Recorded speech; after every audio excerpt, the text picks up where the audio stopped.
आज ग्वालियर के लिए बहुत बड़ी खुशखबरी कि जो आज हम लोगों का रेलवे ओवरब्रिज का उद्घाटन मुख्यमंत्री जी के हाथों द्वारा हुआ है। इसी के साथ 50 सीटर हमारे अनुसूचित जाति की हमारी बच्चियों के लिए भी एक हॉस्टल का उद्घाटन किया गया है। मैं धन्यवाद देना चाहता हूं। भविष्य में भी हमारा जो 5 साल का प्रयास था, जो कोविड के ज़माने में 2020 में हमने शुरू की थी कि पश्चिमी हाई बाईपास ग्वालियर का बने, 1347 करोड़ का गडकरी साहब ने स्वीकृत की है। हम सब सारे भारतीय जनता पार्टी के लोग प्रधानमंत्री जी को, गडकरी साहब को, मोहन यादव जी मुख्यमंत्री जी को दिल के गहराइयों से धन्यवाद अर्पित करते हैं। इससे पूरा रिंग रोड ग्वालियर का बनेगा और आज जो ग्वालियर पूर्वी क्षेत्र में विकास कर रहा था, अब स्टेडियम बनने के बाद और पश्चिमी बाईपास बनने के बाद पश्चिमी क्षेत्र में भी ग्वालियर विकास करता रहेगा। बहुत महत्वपूर्ण है। जैसे हम लोग ने आदर्श गौशाला राष्ट्र का ग्वालियर में स्थापित किया है, बायोगैस का प्लांट दिया है, वैसे ही अब गुना में भी और अशोकनगर को मत भूलिएगा आप, अशोकनगर में भी हमारा गौशाला की शुरुआत कल के दिवस पे होगी।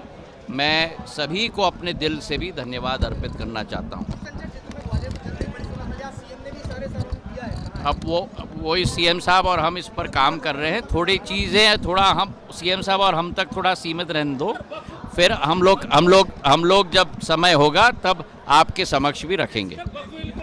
चलिए, जो विपक्षी लोगों की जो सोच और विचारधारा है कि मोनोपोली चलाना चाहते हैं और चीज़ों का गलत इस्तेमाल करना चाहते हैं, उनका भांडा प्रधानमंत्री जी, भारतीय जनता पार्टी और भारत सरकार फोड़ेगी। वक्फ की जो ज़मीन भी है वो जन विकास के लिए, जन प्रगति के लिए इस्तेमाल किया जाए। ये सभी लोगों की विचारधारा है, सब समाजों की भी विचारधारा है, मुस्लिम समाज की भी विचारधारा है। पर जो जैसे कहते हैं ना, नाके पर जो चुंगी लगाकर बैठे हुए हैं, जो मुस्लिम समाज में भी उसका सदुपयोग नहीं करने देना चाहते हैं, उनकी मोनोपोली को वक्फ बिल ने समाप्त किया है और पूर्ण स्वतंत्रता के साथ केवल समाज के लिए ही कार्य वक्फ में होगा, पर जनसेवा का कार्य होगा। कांग्रेस का राष्ट्रीय अधिवेशन हो रहा है, बहुत बहुत धन्यवाद। अधिवेशन मैं क्यों क्या कहूँगा भाई, वो कांग्रेस का अधिवेशन है यार। अब मैं इसमें मैं क्या कहूँगा जयप्रकाश जी, और अब तो भारतीय जनता पार्टी के बारे में आप प्रश्न करो, हम उत्तर देंगे। हर देखिए, रणनीति और माहौल तो जनता बनाती है और आप बनाते हो।